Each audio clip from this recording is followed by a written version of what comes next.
gente boa, como vocês estão? Eu espero que bem.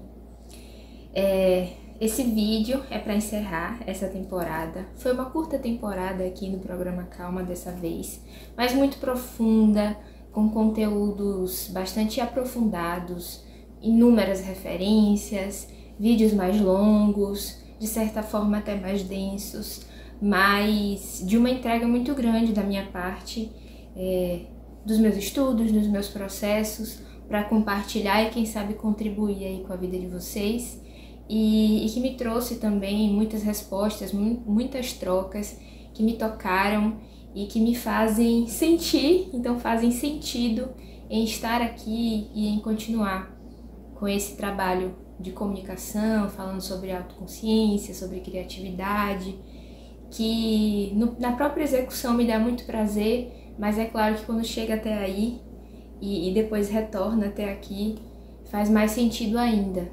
Então, a gente encerra essa temporada, mas em breve estamos de volta com formatos diferentes. Eu já tô pensando em uma coisa assim, criativa, diferente. Eu acho que cada temporada traz uma energia específica e eu acho esse movimento importante.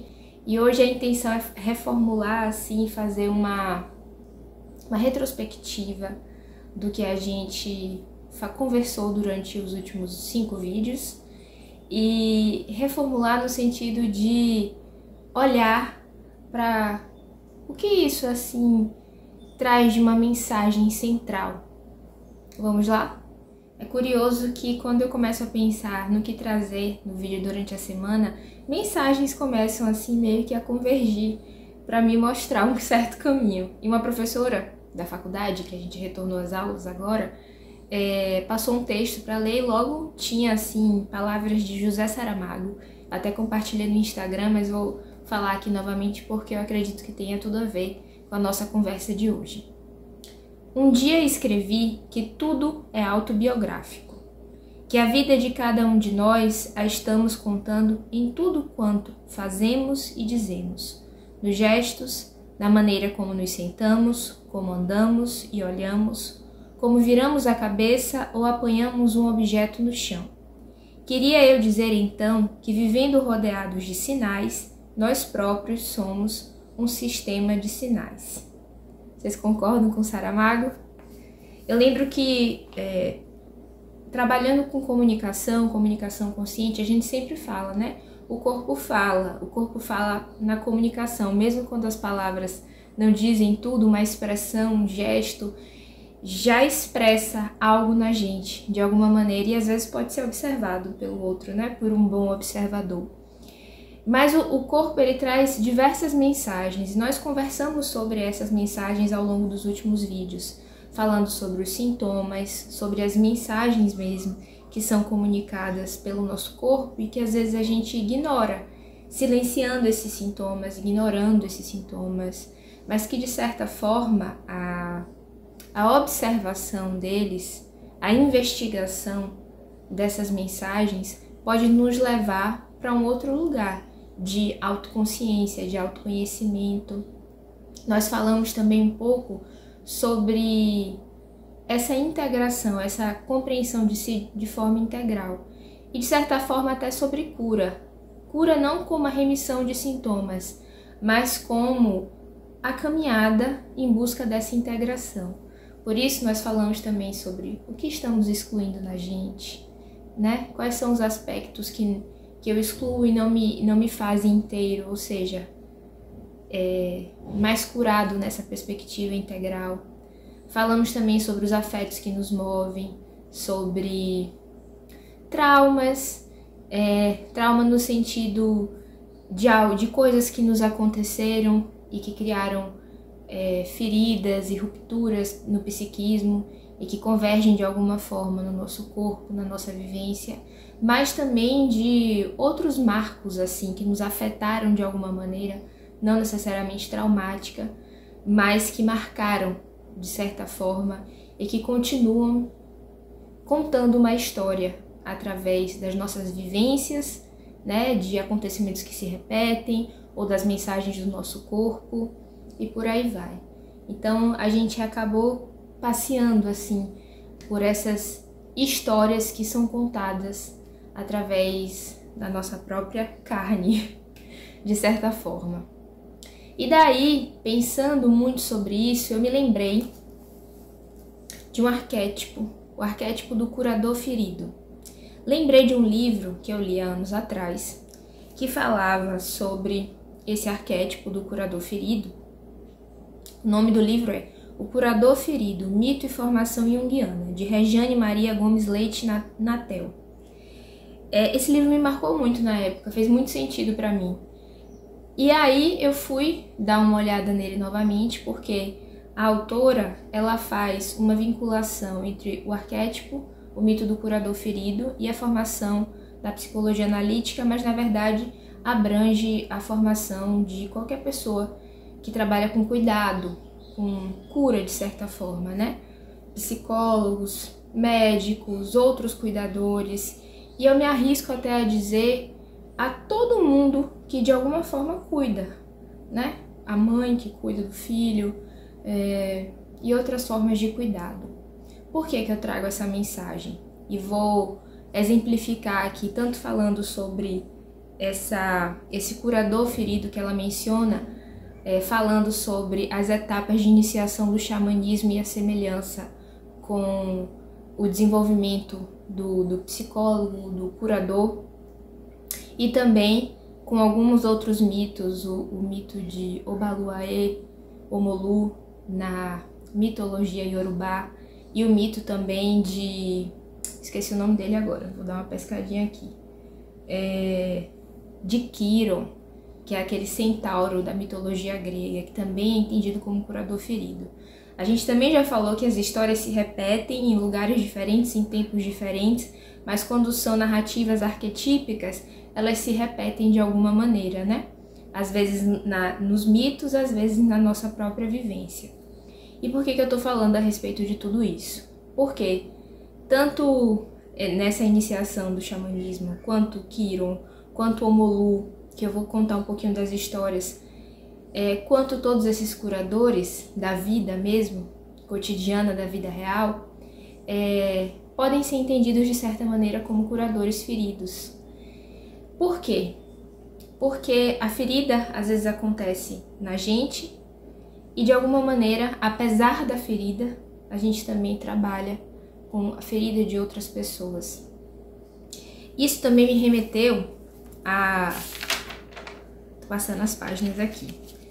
A algo que eu ouvi de uma filósofa, vou colocar aqui a referência, o nome dela, no documentário Samadhi. Também vou colocar a referência aqui. Ela falou uma coisa que pra mim tem tudo a ver com essa narrativa do curador ferido. Ela disse: uma pessoa com verdadeira influência entendeu que não apenas as experiências boas, mas também as experiências ruins pertencem à sua bagagem. E não somente retrospectivamente, mas às vezes simultaneamente. Eu disse sim também para as más experiências, porque eu precisei delas, porque elas contribuíram para a minha saúde espiritual. Espiritual no fator transcendente, como a gente já conversou aqui. Então, quando a gente, de certo modo, carrega uma ferida, e todo mundo carrega, porque a gente já estudou sobre os complexos, sobre esses afetos que nos movem no psiquismo, de alguma maneira a gente tem as nossas feridas, né? Emocionais, psíquicas, às vezes físicas também, com essa repercussão somática, às vezes de outras questões que vêm do psiquismo. E como essa dor vivenciada em algum nível, de alguma maneira, também nos constrói enquanto buscadores, às vezes de uma cura, de uma integração, de um entendimento maior, e nos levam também a transmitir essa mensagem ou a trabalhar com esses entendimentos, com esse cuidado do humano, do relacional e para além também, né? Existem muitas outras formas de cuidado. E o que isso tem a ver? Qual a importância disso? É que quando se entende e se vivencia e se toca e busca cuidar dessa ferida pessoal, a gente desenvolve maior empatia pela ferida do outro também. É claro que existe tanto a luz quanto a sombra, né? Também pode haver inflação de ego, também pode haver uma certa arrogância de achar que se eu entendi o trabalho com a minha ferida, né? Cicatrizei a minha ferida, ela não deixa de existir, ela tá ali. Eu sei sobre a ferida do outro, mas não é bem assim. Eu acho que quando se fala sobre o curador ferido, se fala muito mais no sentido de acessar e conhecer essa humanidade compartilhada, essa vulnerabilidade que existe em todos nós e desenvolver maior empatia com relação a essa vulnerabilidade. Esse é o primeiro passo, é claro. Depois, se fosse trabalhar, existe essa iniciação de técnicas, de estudos, mas como diz Jung, conheça todas as ferramentas, todas as técnicas, mais ou menos isso ele disse. Mas ao tocar uma alma humana, seja apenas uma outra alma humana. Então, se colocar nesse lugar de alma humana, num lugar comum, assim, de vulnerabilidade que alcança a todos nós. Eu acho que essa é uma mensagem importante desse arquétipo do curador ferido. E aí eu vou trazer um pouquinho dessas narrativas mitológicas só para exemplificar o significado do que a gente está falando aqui. Não vou esgotar as histórias, eu só vou trazer um esboço e aí quem tiver interesse pesquisa, se aprofunda mais, até porque existem algumas modificações assim quando são contadas por pessoas diferentes. Mas há algo em comum. Obaluaê, na mitologia iorubá, é conhecido como o médico dos pobres. Ele é filho de Nanã, que é a orixá da lama, né? E ela queria muito ter um filho. Quando ela teve um filho, acho que ela teve 2 filhos, se não me engano foi o Xumaré, que é o orixá do arco-íris, e teve Obaluaê, que também é conhecido como Omolu. Ele nasceu muito feio, e ele sofreu uma rejeição da mãe. Dizem que, além dessa feiura, que era entendida dessa forma, ele tinha por toda a pele bolhas, né? Feridas e bolhas. E ele foi rejeitado por essa mãe, e hoje em dia já se fala, né? O que Nanã viveu, aquela depressão pós-parto, aquela rejeição da criança, enfim.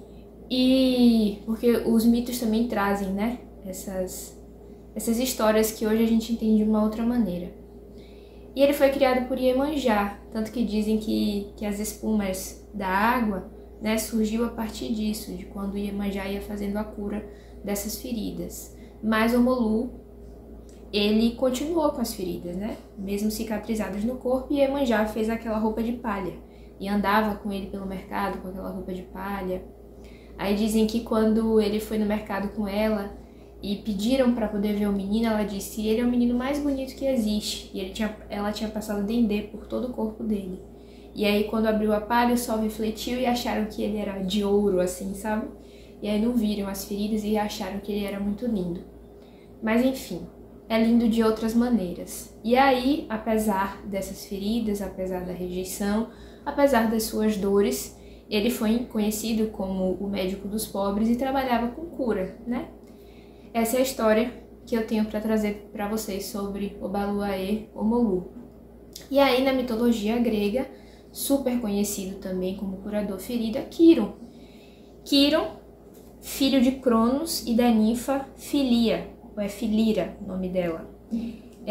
Também houve uma rejeição por parte da mãe, aí você vê que as histórias realmente se assemelham.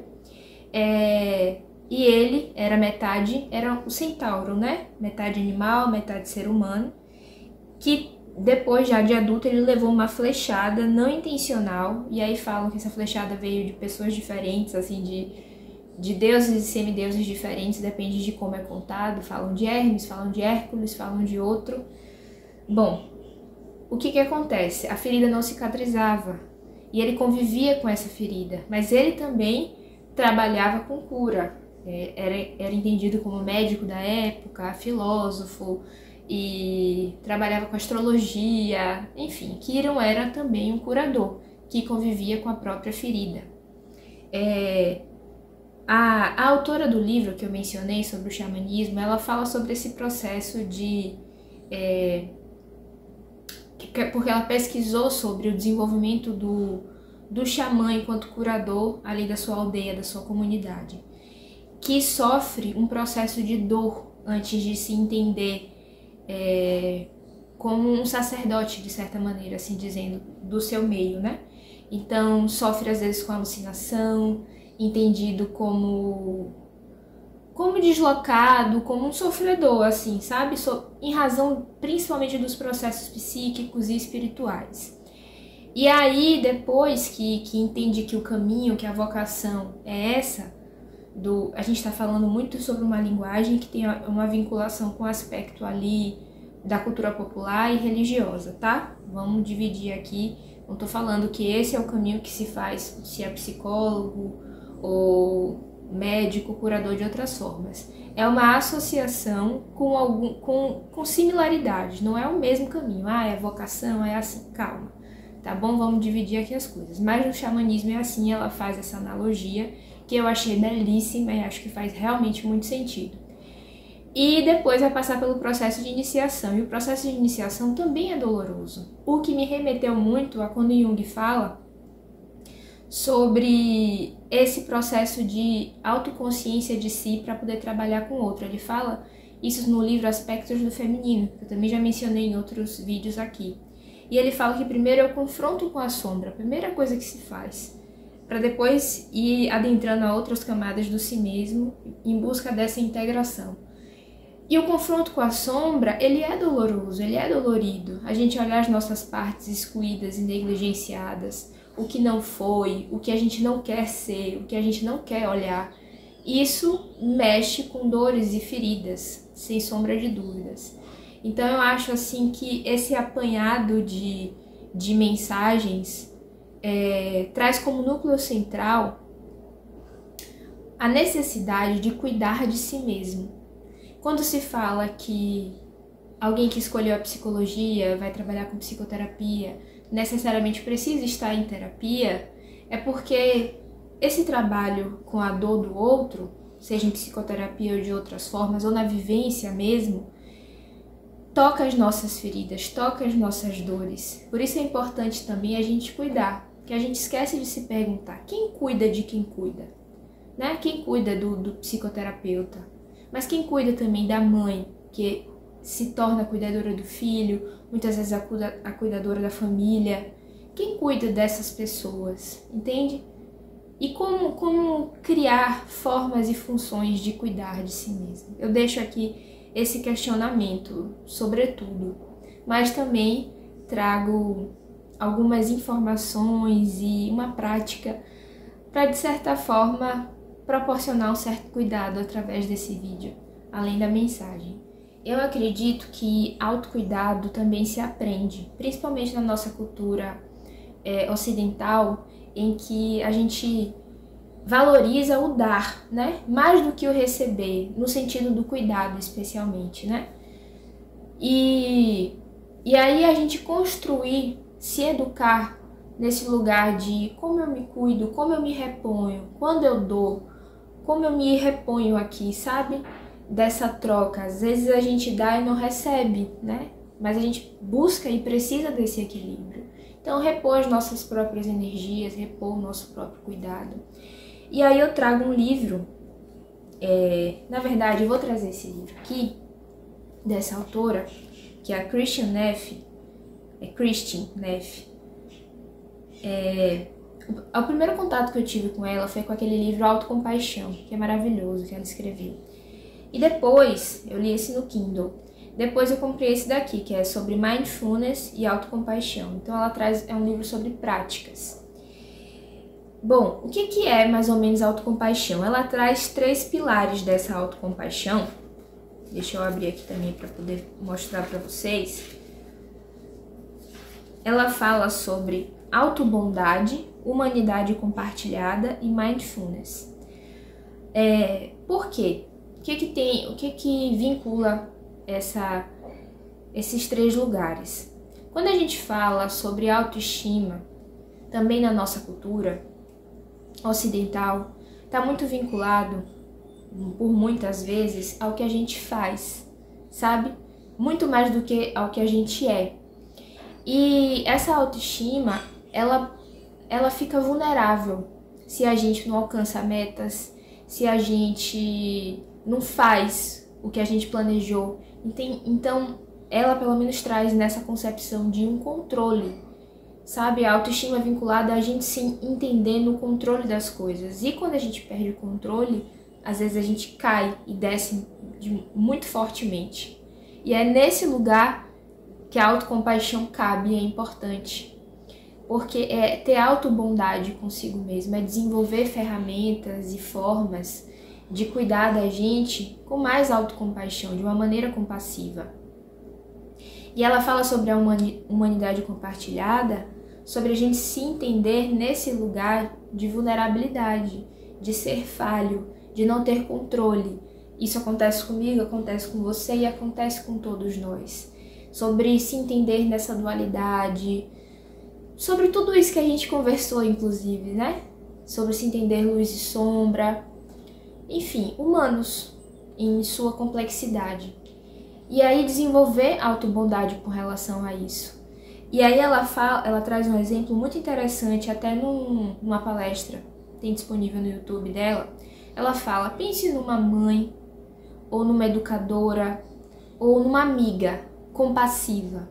Ela não é aquela pessoa que vai encobrir os seus erros, as suas dificuldades, os seus defeitos, vai passar a mão na sua cabeça e não vai te educar de certa maneira. Ela vai te falar a verdade na sua cara quando precisar, uma amiga. Ou a mãe vai dizer assim, coma verdura ao invés de comer só açúcar. Vá para a escola, mesmo você estando com sono. Ela te disciplina também de certa maneira, mas também te acolhe. Mas também cria um lugar de conforto, de amor, de cuidado. E você sente que tudo aquilo ali, pelo menos quando você toma consciência a respeito, é uma forma de amor verdadeiro, genuíno e compassivo. Eu me lembro quando eu comecei a estudar comunicação não violenta, às vezes eu falava, mas será que criar uma linguagem mais compassiva, porque se fala assim, né, uma linguagem compassiva, não é forjar de certa maneira o que se quer dizer? Depois eu entendi que não. Que na verdade a gente pode aprender a falar de uma forma assertiva, direta, justa com o outro, sendo muito claro, mas de maneira compassiva, ao invés de uma maneira agressiva, porque isso tem a ver muito mais com aprendizado do que com autenticidade. E o mesmo acontece com a gente cria também um vocabulário interno, muitas vezes cruel com nós mesmos. E é tão arraigado que é difícil mesmo o trabalho de criar uma linguagem compassiva com os nossos pensamentos, porque existe aquele crítico interno, existe as vozes que se misturam, né? E que muitas vezes, quando a gente falha, nos coloca para baixo. Mas ela fala também sobre mindfulness enquanto esse estado de presença, sobre trazer a consciência. Às vezes os pensamentos vêm, a gente não precisa acreditar, né, em todos os nossos pensamentos. Mas quando a gente traz eles à consciência, a gente pode ressignificar tanto a mensagem quanto a forma de falar com nós mesmos. Será que nós falaríamos assim com uma amiga? Será que nós falaríamos com outra pessoa importante de uma maneira tão agressiva e cruel? Que às vezes é tão comum que a gente fale com nós mesmos dessa maneira que até passa, a gente nem presta atenção. Mas se o pensamento vir a gente escrever e prestar atenção no que a gente está falando para nós mesmos, como será que isso repercute na nossa saúde psíquica, na nossa saúde física, na saúde das nossas relações?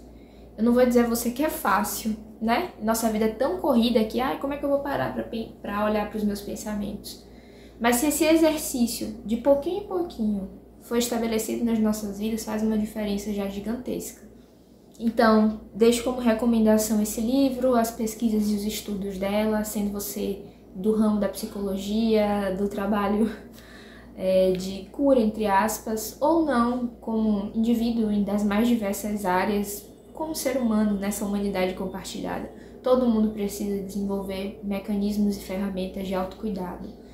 A gente pode ter e é importante, esse auxílio de terceiros capacitados e qualificados, mas a gente também pode ir desenvolvendo as nossas ferramentas e utilizando mesmo de técnicas e estudos para aplicar nas nossas vidas. E aí, para finalizar, eu vou trazer uma meditação que ela traz aqui no livro.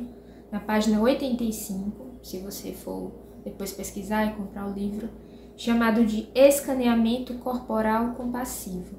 Então, se vocês quiserem fechar os olhos, se sentar de forma confortável, respirar, o que eu vou falar a partir de agora é muito mais para que vocês sintam do que para que vocês enxerguem ou prestem atenção em mim.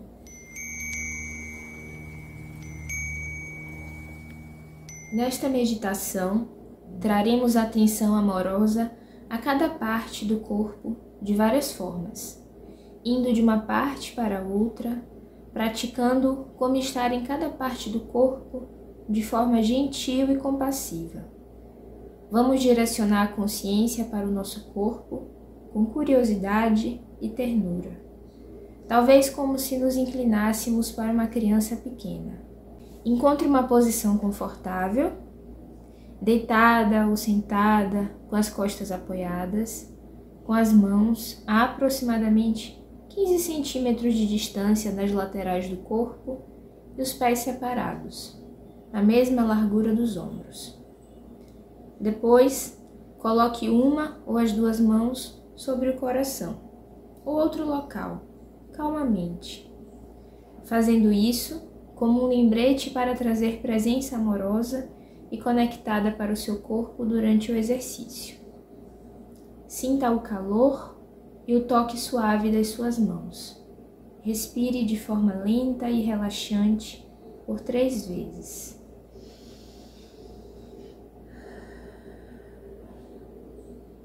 Depois coloque os braços de volta ao lado do corpo se quiser.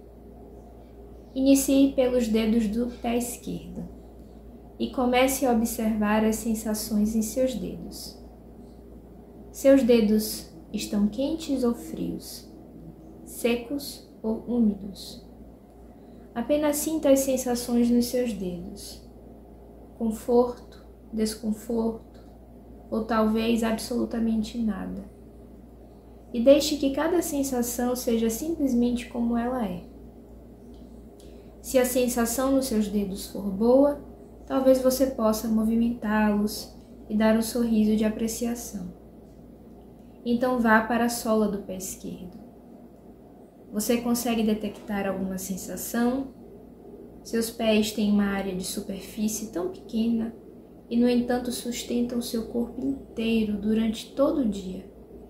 O trabalho é muito árduo. Sinta-se à vontade para enviar à sola do seu pé esquerdo um pouco de gratidão, se lhe parecer adequado. Se houver algum desconforto, esteja aberto a ele de forma serena. Agora sinta o seu pé inteiro. Se você sentir o seu pé confortável, também poderá agradecer pelo desconforto que você não tem. Se houver algum desconforto, permita que essa área seja suavizada, como se ela estivesse envolvida em uma toalha quente. Se quiser, valide seu desconforto com palavras bondosas, como: há algum desconforto aqui. Tudo bem por enquanto. Gradualmente, mude sua atenção para sua perna, uma parte de cada vez, observando as sensações corporais que estão presentes. Expresse internamente sua apreciação, se sentir que essa parte está bem, e envie compaixão se houver algum desconforto. Ainda focando no seu lado esquerdo, movimente-se lentamente através do corpo até o seu tornozelo, canela e panturrilha, joelho. Quando observar que sua mente se dispersou, como sempre acontece, apenas retome a atenção às sensações na parte do seu corpo a que estava prestando atenção. Você também pode acrescentar algumas palavras de bondade ou compaixão, tais como: que meus joelhos ou outra parte do meu corpo possam estar relaxados, que eles possam estar bem. Então volte sua atenção para as sensações simples em cada parte do corpo. Permita que todo esse processo seja exploratório, mesmo que doloroso, gentilmente trabalhando através do seu corpo. movendo até sua coxa, o seu quadril. Se você se sentir desconfortável ou crítico em relação a uma parte do seu corpo, tente colocar a mão sobre o coração e respire suavemente, imaginando que estão fluindo bondade e compaixão através dos seus dedos para dentro do seu corpo. Ou se você se sentir confortável, ofereça um sorriso interno de apreciação, que lhe parecer adequado. Agora traga a consciência amorosa para toda a sua perna esquerda, dando espaço para o que quer que esteja, percebendo ou sentindo. E depois passe para a perna direita, até seus dedos direitos, sola direita, pé direito, tornozelo, canela e panturrilha, joelho. Agora, sinta-se à vontade para pular alguma parte do seu corpo se surgir muito desconforto físico ou emocional. E continue. Coxa, quadril, toda a perna direita. Agora traga sua consciência amorosa para a região pélvica. Os ossos fortes que apoiam suas pernas e também o tecido mole da sua pelve. Talvez sentindo suas nádegas sobre o piso ou a cadeira, os grandes músculos que o ajudam a subir escadas e também permitem que você se sente suave e confortavelmente. E agora a região lombar. Muito estresse armazenado na região lombar. Se observar algum desconforto ou tensão, pode imaginar seus músculos relaxando. Sinta-se à vontade para mudar um pouco a postura, caso um ajuste o deixe mais confortável. E então, chegue à parte superior das costas. Agora direcionando sua atenção para a frente do seu corpo, para o seu abdômen. Seu abdômen é uma parte muito complicada do corpo, com muitos órgãos e funções vitais. Envie um pouco de gratidão para essa parte do seu corpo. Se você tiver críticas sobre sua barriga, veja se consegue dizer algumas palavras de bondade e aceitação. Então suba até o tórax, o centro da sua respiração. Além do centro do seu coração. Esse local é a origem do amor e da compaixão. Tente preencher seu tórax com apreciação, aceitação e consciência. Talvez coloque a mão gentilmente no centro do peito, permitindo-se sentir o que você estiver sentindo neste momento. Você deve se sentir à vontade para tocar qualquer parte. Conforme avançamos, talvez a afagando suavemente, como lhe parecer adequado. Continue a direcionar a sua consciência para seu corpo com o mesmo carinho que você teria com uma criança pequena, sentindo as sensações no seu ombro esquerdo, antebraço esquerdo, cotovelo. Traga consciência terna a cada parte do seu corpo. Braço esquerdo, punho, mãos, dedos, de todos os lados, direito e esquerdo. Sinta-se à vontade para agitar os dedos se quiser, saboreando as sensações que surgem quando os movimenta. Suas mãos são projetadas de forma única para segurar e manipular objetos finos e são muito sensíveis ao tato. Agora faça uma varredura de todo o seu braço e mão, esquerda, depois direita, com consciência amorosa e compassiva, prosseguindo e fazendo todo o processo do lado esquerdo e direito. Agora prossiga com sua consciência direcionada para a cabeça, começando pelo pescoço. Se desejar, toque seu pescoço suavemente, lembrando-se de como ele apoia a cabeça ao longo do dia, de como ele é um condutor de sangue até o cérebro e de ar para o corpo. Ofereça apreciação e bondade ao seu pescoço, seja mentalmente, toque físico, seja mentalmente, seja com toque físico. Se tiver uma boa sensação nele, o envie com paixão. Se tiver alguma tensão ou desconforto, também. Por fim, direcione-se para a cabeça, começando pela parte posterior, a superfície dura que protege o seu cérebro. Se desejar, toque gentilmente a parte posterior da cabeça com as mãos ou simplesmente toque-a com consciência amorosa. E então as orelhas, aqueles órgãos sensíveis da percepção que nos dizem tanto acerca do nosso mundo. Se você está feliz por ter a capacidade de ouvir, permita que a apreciação surja no seu coração. Se estiver preocupado com a sua audição, talvez possa colocar a mão sobre o coração e dar a si mesmo alguma compaixão. Então ofereça a mesma consciência amorosa ou compassiva aos seus outros órgãos de percepção, tais como seus olhos, nariz, lábios. Não se esqueça de reconhecer as bochechas, o maxilar e o queixo, pela forma como eles o ajudam a comer, falar e sorrir. Por fim, sua testa e a coroa da cabeça. E abaixo, seu cérebro. Seu cérebro macio e composto de bilhões de células nervosas que estão se comunicando entre si o tempo todo para ajudá-lo a encontrar sentido neste mundo maravilhoso e incrível em que vivemos.